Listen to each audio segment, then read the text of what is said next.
ఆదిలాబాద్ జిల్లాలో కవిత పర్యటిస్తున్నారు. Market yard లో రైతుల సమస్యలు తెలుసుకున్నారు. జాగృతి అధ్యక్షురాలు కవిత మనకు అందుబాటులో ఉన్నారు. వారితో మాట్లాడదాం. మేడం చెప్పండి, ఎట్లా రైతుల సమస్యలే దృష్టికి వచ్చాయి? అధికారులతో ఏమైనా మాట్లాడారు?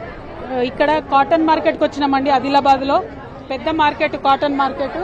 ఇక్కడ మార్కెట్ తేమ కంటెంట్ ఎక్కువైతుంది, ఎందుకంటే వాన మొత్తం పడుతుంది, తుఫాన్ ఎక్కువైతుంది. ఆ తేనె కంటెంట్ ఎక్కువైనా సరే ఇక్కడ మాత్రం ఎటువంటి ఆలోచన అధికారులకు లేదు, రాజకీయ నాయకులకు లేదు. కొంచెం కంటెంట్ పెంచాలనే ఉద్దేశం లేదు, మాయిశ్చర్ కంటెంట్. దాంతో సేమ్ 12% కొంట అంటే రైతులందరూ కూడా దళారులకు అమ్ముకునే పరిస్థితి ఉన్నది. ఇక్కడ ఉండేటటువంటి ఏడీ గారు అందరు కూడా మరి ఇవాళ గ్రీవెన్స్ అని చెప్పి ఇక్కడ గ్రీవెన్స్ లో ఉన్న రైతులను వదిలిపెట్టి అందరు కలెక్టరేట్ పోయింది. కలెక్టర్ గారేమో మీరే మాట్లాడండి సెంట్రల్ గవర్నమెంట్ కి, మీరే మాట్లాడండి స్టేట్ గవర్నమెంట్ కని ఆయన మాట్లాడుతూ ఉన్నాడు. అది కరెక్ట్ పద్ధతి కాదు.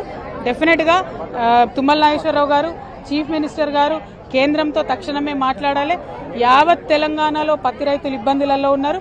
వారికి మంచి ధర వచ్చేటట్టు, మాయిశ్చర్ కంటెంట్ 20 నుంచి 25% వరకు అలౌ చేసేటట్టు మాట్లాడాలని మేము డిమాండ్ చేస్తాం. ఒక్క బండి తీసుకొస్తే 50,000 వరకు లాస్ వస్తుందని కొంతమంది రైతులు మీ దృష్టికి తీసుకొచ్చారు. మీరేమైనా కేంద్రానికి కానీ రాష్ట్రానికి కానీ 100% మాట్లాడతా, కేంద్ర మంత్రి గారికి మాట్లాడతాం, మేము రాస్తాం. కాకపోతే మేము అధికారంలో లేము కాబట్టి మాట్లాడితే ఎంత ఎఫెక్ట్ ఉంటుందో తెలియదు.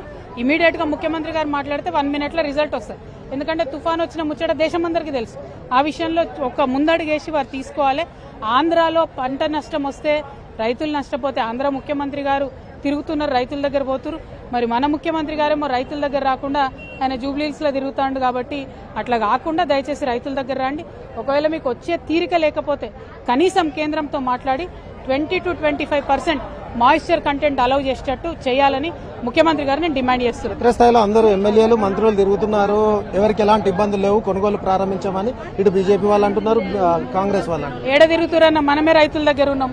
రైతులే చెప్తున్నారు, ఏ ఒక్క బీజేపీ ఎమ్మెల్యే రాలే, ఏ ఒక్క కాంగ్రెస్ ఎమ్మెల్యే రాలే. మళ్ళీ అంతకో ఇంతకో మాట్లాడితే బీఆర్ఎస్ వాళ్ళు మాట్లాడుతున్నారు, ఇక్కడ జాగృతి వాళ్ళు మాట్లాడుతున్నారు. తప్పితే వేరే వాళ్ళు మాట్లాడుతున్న పరిస్థితి లేదు. సో మేము ఒకటే డిమాండ్ చేస్తా ఉన్నాం, ముఖ్యమంత్రి గారు శ్రద్ధ పెట్టాలి. తుఫాన్ వచ్చింది, తుఫాన్ వచ్చినాక తడిసిపోయిన వరి సంగతి ఏంది, మక్క సంగతి ఏంది, సోయా సంగతి ఏంది, కాటన్ సంగతి ఏంది, ఆయన క్షేత్రస్థాయిలో ఆలోచన చేసి డిస్ట్రిక్ట్ నుంచి కరెక్ట్ డేటా తీసుకొని రైతులను ఆదుకోవాలని డిమాండ్ చేస్తారు. మొత్తానికైతే రైతులను ఆదుకునే కోసం రాష్ట్ర ప్రభుత్వం తక్షణం చర్యలు చేపట్టాలి. తేమ శాతం పేరుతో కొర్రీలు పెట్టకుండా ఆ సీసీఐ నిబంధనలు సడలించే విధంగా రాష్ట్ర ప్రభుత్వం చొరవ చూపెట్టాలి. అదేవిధంగా కేంద్రాన్ని రాష్ట్ర ముఖ్యమంత్రి ఒప్పించాలని కవిత డిమాండ్ చేస్తున్నారు. క్షేత్రస్థాయిలో ఒక ఎమ్మెల్యే కానీ ఒక ప్రజాప్రతినిధి వచ్చి రైతులకు భరోసా ఇవ్వడం లేదని కవిత ఆరోపిస్తున్నారు. కెమెరామెన్ సత్యంతో సారంగపల్లి టీవీ, ఆదిలాబాద్.